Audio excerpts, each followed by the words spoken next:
Hello everyone and welcome to Edutab. आप सभी का स्वागत है हमारी इस एमसीक्यू रिवीजन सीरीज में focusing on the accounting and financial management component for the JAIIB exam. So AFM के 10 एमसीक्यूज लेकर के दोबारा से मैं आपके सामने हाजिर हूं और ये फिफ्थ हमारी एमसीक्यू सीरीज का वीडियो है। इसका मतलब ऑलरेडी 4 लेक्चर्स हमने आपके साथ डिस्कस किए हैं जहां पर हम 40 एमसीक्यूज रिलेटेड टू एएफएम वो आपके साथ डिस्कस कर चुके हैं। अगर वो वीडियोस आपने नहीं देखी हैं तो मेरी रिक्वेस्ट है कि प्लीज प्लेलिस्ट के ऊपर जाकर के वो वीडियोस भी आप लोग देखिए ताकि beginning of the module A वहां से आपकी जो एमसीक्यू रिवीजन है वो लगातार आपकी चलती रहे। और इसी के साथ अगर ये वीडियो आपको पसंद आती है तो please do like this video and subscribe to our channel as well. तो चलिए स्टार्ट करते हैं। क्वेश्चन नंबर 1 आपके सामने है। This question is related to the accounting standard 1, right. So आपसे पूछा जा रहा है that which of the following statements is not true regarding the accounting standard 1 disclosure policy. Accounting standards 1 जो है वो आपको बेसिकली बताते हैं कि कोई भी फाइनेंशियल स्टेटमेंट्स जब आप बनाते हो तो उसमें किन किन चीजों का आपको ध्यान रखना चाहिए। और यहां पर आपसे 4 स्टेटमेंट जो है, 4 ऑप्शन जो है दिए गए हैं। पहला ऑप्शन क्या है? All significant accounting policies adopted in the preparation of financial statements they should be disclosed. कोई भी सिग्निफिकेंट पॉलिसी अगर आपने फाइनेंशियल स्टेटमेंट को बनाने के लिए यूज की है तो उसको डिस्क्लोज कर देना चाहिए। ये है option number A. Option B, all such policies should be disclosed in one place as a part of the financial statement itself. ये सारी पॉलिसीज को एक ही जगह पर आप डिस्क्लोज करें फाइनेंशियल स्टेटमेंट के अंदर, ताकि जो भी यूजर है, जो भी रीडर है, who is going to read that financial statement, उसको एक ही जगह पर पता चल जाए कि कौन कौन सी पॉलिसीज यूज की गई हैं, कोई कंफ्यूजन इसके अंदर क्रिएट ना हो। ठीक है। अब अगर मैं देखूं तो ए और बी ये दोनों option these are correct statements. Yes, उन्हें बोला गया है कि सारी सिग्निफिकेंट पॉलिसीज को आप डिस्क्लोज करो और एक ही जगह पर उसको डिस्क्लोज करो। ऑप्शन सी पढ़ लेते हैं। If there is any change in accounting policy is expected to have a material effect in the future periods, they need not be disclosed in the financial statement for the current period। कि अगर कोई आपके financial statement में आपने ऐसी policy follow की है जो फ्यूचर के अकाउंटिंग पीरियड्स के अंदर कोई इंपॉर्टेंट चेंज या इफेक्ट लेकर आएंगे तो उसको करंट पीरियड के अंदर डिस्क्लोज करना जरूरी नहीं है। ठीक है। ये स्टेटमेंट इनकरेक्ट है। इनकरेक्ट क्यों है? क्योंकि अगर आप कोई भी अकाउंटिंग पॉलिसी ऐसी यूज करते हैं जो फ्यूचर के या करंट अकाउंटिंग पीरियड में कोई भी चेंज या इफेक्ट लेकर आती है तो उसको डिस्क्लोज करना जरूरी होता है। आप ऐसी अकाउंटिंग पॉलिसीज को छुपा नहीं सकते फ्यूचर के लिए। सो दैट इज वाई यहां पर हमारा ऑप्शन नंबर सी जो है वो मुझे नॉट ट्रू यानी कि करेक्ट आंसर लग रहा है। लेकिन डी स्टेटमेंट को भी पढ़ लेते हैं। If the fundamental accounting assumptions are followed in the financial statements, their specific disclosure is not required। कि अगर जो फंडामेंटल प्रिंसिपल्स होते हैं जैसे कि गोइंग कंसर्न का प्रिंसिपल होता है या आपका प्रिंसिपल होता है कॉस्टिंग का, ऑब्जेक्टिविटी का, रेवेन्यू रिकग्निशन का, कंजर्वेटिज्म का, तो ये अगर फंडामेंटल प्रिंसिपल्स आपने फॉलो किए हैं तो आपको उसको डिस्क्लोज करने की जरूरत नहीं होती है फाइनेंशियल स्टेटमेंट के अंदर। और ये बात बिल्कुल सही है क्योंकि ये तो मानकर चला जाता है कि ये फंडामेंटल अकाउंटिंग असम्पशंस जो हैं they are being followed. If these fundamental accounting assumptions are not followed then they must be disclosed in the financial statement। कि अगर आपने फाइनेंशियल स्टेटमेंट इस तरीके से बनाई है that you are not following the going concern assumption, आप ये मानकर नहीं चल रहे कि कंपनी फ्यूचर में जिंदा रहेगी, तो ये आपको बताना पड़ेगा फाइनेंशियल स्टेटमेंट के अंदर। ठीक है। तो यहां पर ये स्टेटमेंट भी करेक्ट है। if accounting assumptions are followed their disclosure is not required, but if they are not followed then their disclosure is required कि हमने इसको फॉलो नहीं किया है। तो करेक्ट आंसर यहां पर बनेगा हमारा ऑप्शन नंबर सी। और ये सारी जो AS1 के प्रोविजंस हैं वो मैंने यहां पर लिख दिए हैं regarding the disclosure of accounting policies. जो यहां पर साफ साफ लिखा हुआ है fundamental assumptions are followed then they are not needed to be disclosed, but if they are not followed then they have to be disclosed. Clear हो गया है? क्योंकि हम डिफॉल्ट ये मानकर चलते हैं कि फंडामेंटल असम्पशंस तो फॉलो किए जा रहे हैं। क्लियर हो गया? ये कंफ्यूजन अपने माइंड में मत रखिएगा। अगर आगे चलते हैं question number 2। Mr. A is an electronic goods dealer gifted a TV of the value of rupees 25,000 to his friend Mr. B. It will be recorded in the books as what? Mister A है वो एक electronic goods के खुद dealer है, यानी कि उनका जो बिजनेस चल रहा है वो खुद चला रहे हैं, वो ओनर है। ठीक है। उन्होंने एक टीवी जो है वो गिफ्ट कर दिया 25,000 रुपए का अपने दोस्त को। नाउ दिस एक्सपेंस ऑफ 25,000 ये बुक्स के अंदर तो रिकॉर्ड होगा, लेकिन कैसे रिकॉर्ड होगा? ड्रॉइंग्स, कैपिटल, एक्सपेंस या सेल्स? स्ट्रेट फॉरवर्ड, जब भी किसी भी बिजनेस का ओनर अपने पर्सनल एक्सपेंसेस के लिए, पर्सनल यूज के लिए कोई भी मनी बिजनेस के अंदर से निकालेगा तो वो बन जाती है drawings, right. So whenever the owner uses companies money for his personal use, तो वो उसने जो ओनर ने ओरिजिनली पैसा कंपनी को दिया होगा, माना जाता है कि उसने वही पैसा का कुछ हिस्सा वापस निकाल लिया है। तो this is basically a drawing made by the owner of the company. तो यहां पर क्या हुआ, उन्होंने अपने पर्सनल यूज के लिए जो है टीवी वो निकाला है 25,000 का, जो उनका पर्सनल दोस्त था उसको उन्होंने गिफ्ट दिया है। अब ये कैपिटल नहीं है, कैपिटल तो वो मनी होती है जो मिस्टर ए अपने बिजनेस को देंगे, that becomes the business capital, so it will be not recorded in the capital account, it will not be recorded in the expense account. Expense वो खर्चा होता है जो कंपनी के लिए यूज किया जाता है, यहाँ पर personal use of the owner के लिए खर्चा हो रहा है। इसी तरीके से सेल्स भी नहीं मानेंगे, क्योंकि आपको पैसा मिल नहीं रहा है, आपने 25,000 का टीवी जो है वो गिफ्ट तो कर दिया है, राइट, लेकिन उसके बदले में 25,000 मिलेंगे थोड़ी, क्योंकि गिफ्ट था, तो it is not a sale, right. So correct answer here becomes option number A, drawings. Next देखिए, यहाँ पर पूरी मैंने एक्सप्लेनेशन भी आपको जो है प्रोवाइड कर दी, और क्यों बाकी ऑप्शंस गलत हैं, that I also have explained. Next देखिए question number 3, 4 statements are given and you have to identify the incorrect statement. गलत स्टेटमेंट कौन सी है आपको यहाँ पर आइडेंटिफाई करना है। Statement 1, balance sheet is a financial statement that provides aggregate data regarding all cash inflows and outflows of a company. किसी भी कंपनी के इनफ्लो कितना आ रहा है कैश का, आउटफ्लो कितना हो रहा है कैश का, वो आपके बैलेंस शीट में रिकॉर्ड होता है। Statement number 1। Statement number 2. A trial balance is a financial statement that reports a company's assets, liability and shareholder equity at a specific point in time. कि एक स्पेसिफिक पॉइंट में company के पास कितना asset है, कितनी liability है, क्या उसमें इक्विटी पैटर्न है, ये सारी चीजें ट्रायल बैलेंस के अंदर हम लोग डिस्क्लोज करते हैं। Cash flow statement is only showing the company's outflow. Cash flow statement के अंदर सिर्फ कंपनी से आउटफ्लो होने वाला कैश रिकॉर्ड करते हैं। या income statement is that shows the companies income and expenditure. की इनकम स्टेटमेंट में हम कंपनी के इनकम और एक्सपेंडिचर को शो करते हैं। अब चारों स्टेटमेंट पढ़ ली हमने, हमें गलत स्टेटमेंट आइडेंटिफाई करनी है, और ये करना कोई मुश्किल काम नहीं है। क्यों? देखिए, पहली स्टेटमेंट में लिखा है बैलेंस शीट। बैलेंस शीट में हम कंपनी की एसेट, लायबिलिटी और शेयर होल्डर पैटर्न को रिप्रेजेंट करते हैं, वहां पर डिस्क्लोज करते हैं। तो ये जो बैलेंस शीट की इन्होंने डेफिनेशन दी है, दिस इज रॉन्ग। जो डेफिनेशन दी गई है regarding cash inflows and outflows of a company, that is the cash flow statement, right, that is the cash flow statement. और कई बार ये जो कैश फ्लो स्टेटमेंट है उसके अंदर आपको आउटफ्लो इनफ्लो दोनों की जानकारी दी जाती है, ठीक है, कोई एक जानकारी नहीं होगी। That is why here the first statement is wrong. यहां पर बैलेंस शीट नहीं आएगा। बैलेंस शीट जो है वो यहां आना चाहिए था, यहां पर ट्रायल बैलेंस आया हुआ है। ट्रायल बैलेंस को हम क्यों यूज करते हैं? Just to see that whether we have recorded all the entries in correct account और नॉट, और वो सारी एंट्रीज जो है वो आपस में मैच कर रही है नहीं कर रही है, आपके अकाउंट्स बैलेंस हो रहे हैं नहीं हो रहे, तो वो होता है ट्रायल बैलेंस का काम, ठीक है। तो दो स्टेटमेंट हमारी गलत हो चुकी है। Cash flow statement only shows the company's outflow, no it does not, it shows both inflows as well as outflow, तो ये हमारी स्टेटमेंट भी गलत हो गई। फोर्थ स्टेटमेंट बिल्कुल सही है। इनकम स्टेटमेंट में हम कंपनी का इनकम और एक्सपेंस उसको रिकॉर्ड करते हैं, तो सिर्फ चौथी स्टेटमेंट करेक्ट है। करेक्ट आंसर क्या बनेगा यहाँ पर? Option number D. 1, 2, 3 the top 3 statements are wrong. तो यहाँ पर हमारा balance sheet, trial balance, cash flow, इनकी जो डेफिनेशन है वो हमारे माइंड में क्लियर हो गई, ठीक है। ये रही उसकी एक्सप्लेनेशन। आगे बढ़ते हैं, क्वेश्चन नंबर 4 देखते हैं। Again identify the incorrect statement.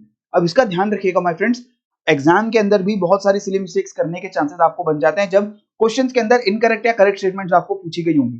तो उसका ध्यान रखना है कि whether you have been asked to identify the correct और द इनकरेक्ट स्टेटमेंट, राइट। तो यहां पर इनकरेक्ट स्टेटमेंट की बात हुई है।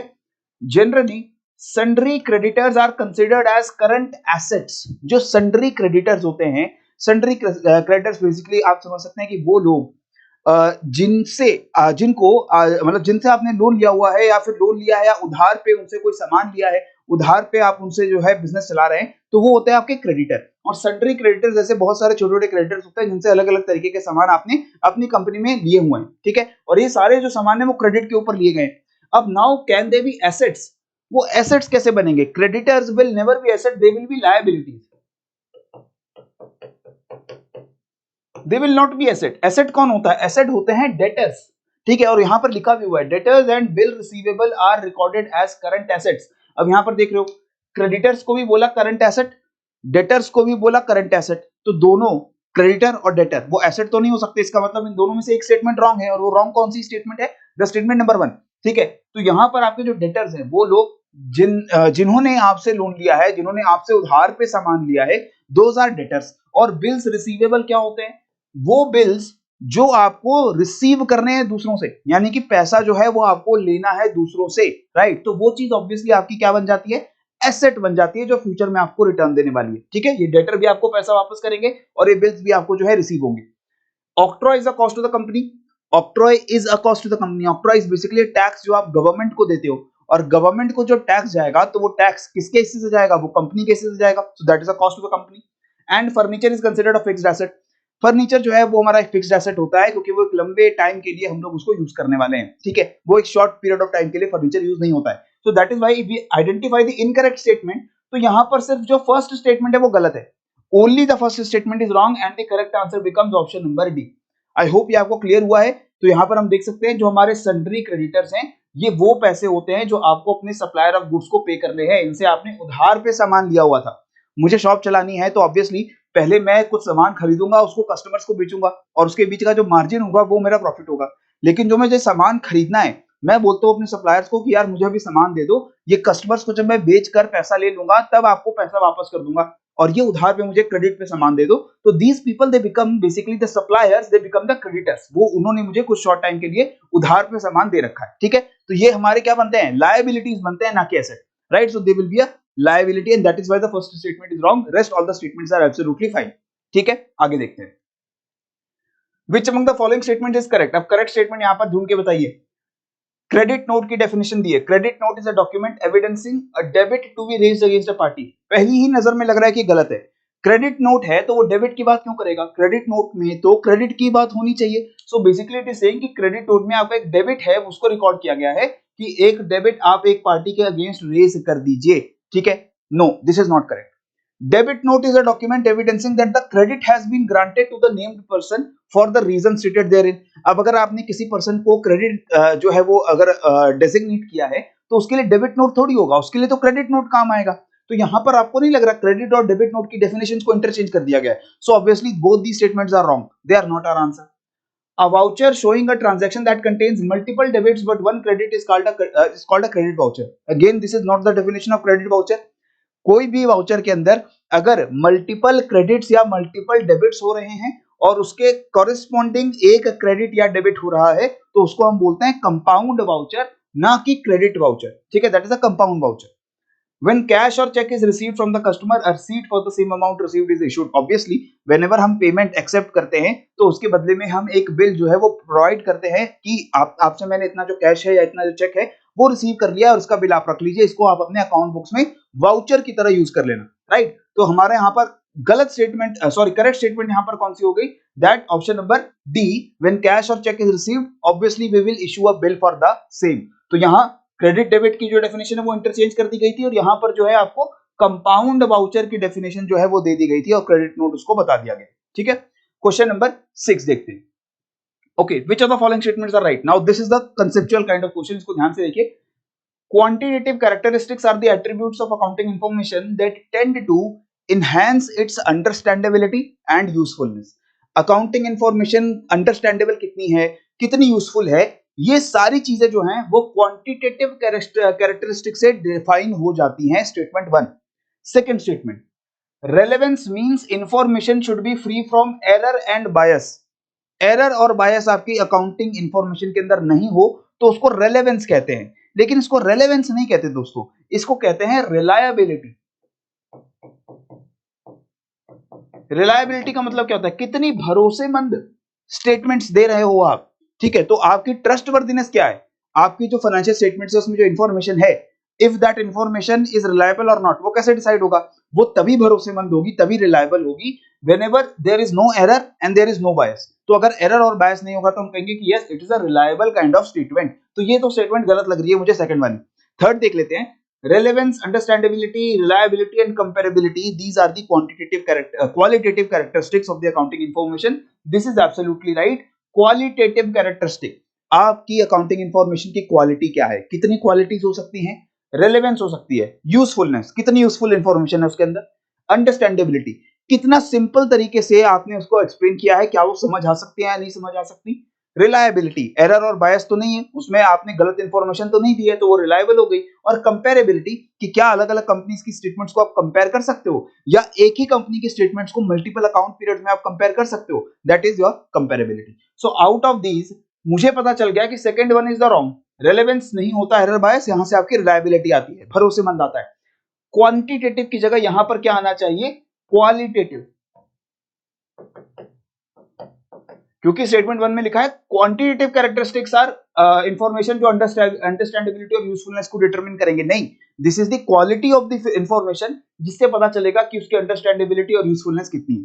So if we find out the correct statement, only the third statement is the right one and the correct answer becomes option number D। So I have given you all the 4 parameters of the qualitative information। Comparability, relevance, understandability and reliability, और इनकी definition भी मैंने यहाँ पर दे दी है आपको, इसको एक बार रिवाइज कर लेंगे आप। क्वेश्चन नंबर 7 देखिए, which among the following statement is incorrect, wrong statement कौन सी है? The process of recording a transaction in a journal is known as journalising. Journal में जब आप ट्रांजैक्शन को रिकॉर्ड करते हो तो उसे क्या बोलते हैं? जर्नलाइजिंग बोलते हैं, ठीक है। The transfer of a journal to a ledger is called posting. आपने पहली जो एंट्री की वो आपने जर्नल में की, जर्नल की एंट्री को आप लेजर अकाउंट में डालोगे, तो जो ये प्रोसेस होता है लेजर में एंट्री करने का उसे क्या बोलते हैं? पोस्टिंग बोलते हैं।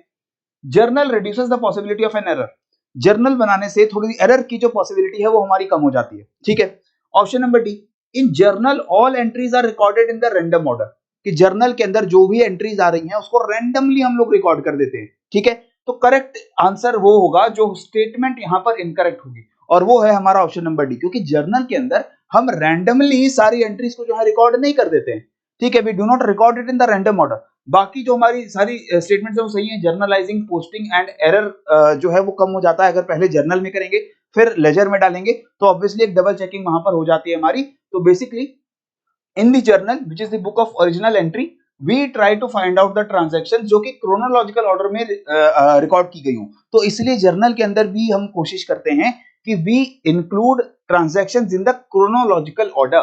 पहले हुई ट्रांजैक्शंस को पहले रिकॉर्ड करेंगे, बाद में हुई ट्रांजैक्शंस को बाद में रिकॉर्ड करेंगे, रैंडम ऑर्डर में उसकी रिकॉर्डिंग हम लोग नहीं करेंगे, ठीक है। और इस प्रोसेस को क्या बोलेंगे हम लोग? इसको बोलेंगे जर्नलाइजिंग, राइट। जर्नल के बाद अगर आप उसको पोस्ट करते हैं लेजर अकाउंट के अंदर तो उसको हम बोलते हैं पोस्टिंग। तो एक तरीके से डबल चेकिंग हो जाती है, पहले जर्नल में डालोगे फिर उसको लेजर में डालोगे, ठीक है। Question number 8, what kind of account is rent paid account? Rent को पे करना है, रेंट पेड अकाउंट। जब भी कंपनी रेंट पे करती है, एडवांस में करती है या फिर आप करंट रेंट जो पे कर देते हैं, तो उसको कौन से अकाउंट में आप लोग डालते हैं? आप लोग डालते हैं rent paid account. Now rent paid account ये किस तरीके का अकाउंट हो सकता है? ये आपका एसेट है, लायबिलिटी है, इनकम है, एक्सपेंस है। Now this is fairly simple to answer. We know that it is not a asset. Rent जो पे कर रहे हो वो एसेट नहीं है, उससे कोई फ्यूचर में बेनिफिट नहीं होने वाला आपको। लायबिलिटीज जो है, लायबिलिटी भी नहीं है, क्योंकि जो रेंट है वो आपका बेसिकली खर्चा हो रहा है, कोई आपका एसेट नहीं था जो कोई आपकी लायबिलिटी नहीं थी जो आपको पे बैक करनी है। इसके अलावा इनकम तो ऑब्वियसली नहीं है, बिकॉज आप पे कर रहे हैं कुछ, आपको कुछ रिसीव नहीं हो रहा है। एक्सपेंस है, this is basically an expense kind of account which is your rent paid account, right. So whenever we talk about expenses, ये आपके मनी स्पेंट होते हैं या कॉस्ट आपके इनकर होते हैं रेवेन्यूज को जनरेट करने के लिए, जो भी आप खर्चा करते हैं, this is basically your expense, ठीक है। And therefore it is an expense account, the rent paid account. Next देखिए question number 9, which of the following is the book of original as well as the final entry? हम बोलते हैं ना कि journal is the book of original entry, और उसके बाद से हम जो एंट्री है उसको लेजर के अंदर ट्रांसफर करते हैं, तो वो हमारी क्या बन जाती है? Book of final entry. लेकिन कौन सी बुक ओरिजिनल और फाइनल दोनों तरीके के एंट्रीज के तौर पे यूज कर सकते हैं हम? तो जर्नल, लेजर, कैश बुक या balance sheet? Very simple question to answer, cash book. क्योंकि मोस्ट ऑफ द कंपनीज उनमें जितनी भी ट्रांजैक्शंस होती हैं, ज्यादातर ट्रांजैक्शंस के अंदर there is involvement of cash. Cash उसके अंदर या तो दिया जा रहा है या तो लिया जा रहा है। तो अगर हम कैश को, वैसे कई जगहों पर कैश का सेपरेट लेजर अकाउंट हम लोग बनाकर रखते हैं, तो पहले जर्नल एंट्री करेंगे, उसको फिर कैश के लेजर में हम उसको ट्रांसफर करेंगे, तो ये एक तरीके से बहुत मोनोटोनस प्रोसेस हो जाता है और बहुत बड़ा प्रोसेस है, क्योंकि हजारों ट्रांजैक्शन जो है वो कैश की आपको देखने को मिलेंगी, छोटी से छोटी और बड़ी से बड़ी। तो आप इसका वे आउट क्या निकालते हैं? वे आउट बहुत सिंपल सा निकलता है कि आप कैश बुक को ओरिजिनल ही एंट्री और फाइनल एंट्री दोनों के तौर पे ट्रीट कर लो। All the transactions which are having involvement of cash, they are recorded straightforward in the cash book, और उसके corresponding कौन सा अकाउंट डेबिट या क्रेडिट हुआ है? अगर कैश अकाउंट डेबिट हो रहा है तो कोई और अकाउंट क्रेडिट हो रहा होगा, अगर कैश को क्रेडिट कर रहे हो तो कोई और अकाउंट डेबिट कर रहे होगे। तो जो अकाउंट क्रेडिट या डेबिट किया जाता है उसका रिकॉर्ड उस कैश बुक के अंदर रख लिया जाता है। So therefore it becomes the book of original entry, because कोई भी कैश की ट्रांजैक्शन हो वो फर्स्ट आपकी कैश बुक में ही जाती है, और इसको किसी दूसरे लेजर के अंदर हम लोग ट्रांसफर नहीं करते हैं। हम सिर्फ कॉरेस्पॉन्डिंग अकाउंट जो कैश के साथ डेबिट या क्रेडिट हुआ है उसके अकाउंट को फिर अपडेट कर देते हैं कैश बुक को देख करके, ठीक है। So therefore cash book it becomes a book of final as well as the original entry. Clear है? नेक्स्ट देखिए क्वेश्चन नंबर 10, ये आपका होमवर्क क्वेश्चन होने जा रहा है और ये इजी क्वेश्चन है again. Which account will be debited in the case wages are paid for the installation of machinery? Now machinery install करवानी है आपने, अब मशीनरी का कॉस्ट तो आएगा ही आएगा। अब मशीनरी को इंस्टॉल करवाने के लिए कुछ वर्कर्स बुलाने पड़ेंगे, कुछ और एक्स्ट्रा खर्चा लगेगा आपको। तो ये जो इंस्टॉल करने के लिए वेजेस आपने पे कर दी हैं, जो वर्कर्स को पैसा दिया है, ये पैसा कहां पर अकाउंट के अंदर आपका डेबिट किया जाएगा? इसको वेजेस में डेबिट करोगे मशीनरी अकाउंट में डेबिट करोगे, कैश अकाउंट में डेबिट करोगे या इंस्टॉलेशन अकाउंट में डेबिट करोगे? Now this question is a very basic question. I hope इस क्वेश्चन का आंसर आप लोग मुझे कमेंट सेक्शन के अंदर देने वाले हैं, क्योंकि ये चीज हम पहले भी डिस्कस कर चुके हैं। जब भी हम फिक्स्ड एसेट्स की बात करते हैं, जैसे में मशीनरी आता है, तो हम वहां पर ऑटोमेटिकली हमने कन्वेंशंस बना रखे हैं कि किस तरीके से उस पे होने वाले खर्चे को रिकॉर्ड किया जाता है। So I will be waiting for the answers for this particular question. What is the answer for the question number 10? And again I would like to request you कि अगर आपको हमारी वीडियो से कोई भी फायदा होता है, आपके कंटेंट और आपकी प्रिपरेशन में मदद मिलती है, तो प्लीज इन वीडियोस को लाइक तो जरूर करें। इसको अपने दोस्तों के साथ शेयर करें जो आपके साथ तैयारी कर रहे हैं जैब एग्जाम के लिए। और हमारे चैनल को अगर आप सब्सक्राइब कर लेते हैं तो उसमें आपको रेगुलर नोटिफिकेशन भी जा सकती हैं इन सभी नए नए वीडियोस की। और फ्यूचर में हम लोग अभी होने वाले जैब एग्जाम्स के लिए आपके लिए सीरीज भी स्टार्ट करने वाले हैं, जिसमें हम आपको कोशिश करेंगे ज्यादा से ज्यादा जो मोस्ट एक्सपेक्टेड क्वेश्चंस आपको एग्जाम में देखने को मिलेंगे वो आपको हम लोग YouTube के ऊपर ही सॉल्व करवा दें एब्सोल्युटली फ्री ऑफ कॉस्ट। सो इसीलिए अगेन आई एम रिक्वेस्टिंग कि हमारे चैनल के साथ अगर आप जुड़े रहते हो, इसको सब्सक्राइब करते हो, तो ऐसी इंफॉर्मेशन भी आप लोगों तक कन्वे करना हमारे लिए बहुत ईजी हो जाता है, right? So that is all that I had to say in this video. Please do comment the answer of this question, and if any other suggestion or any other feedback you have regarding the content on this channel, please उसको comment section के अंदर आप लोग mention कीजिए। यही information जो आप देते हैं कमेंट सेक्शन के अंदर हमारे लिए सबसे बेस्ट गाइडिंग लाइट होती है, जो हमें बताती है कि किस तरीके से फ्यूचर में हमें हमारे चैनल को आगे लेकर जाना है। तो उसमें आपकी कॉपरेशन की हमें बहुत ज्यादा जरूरत रहेगी। So again thank you very much for watching this video. Please keep on studying, keep on growing. जय हिंद एंड जय भारत।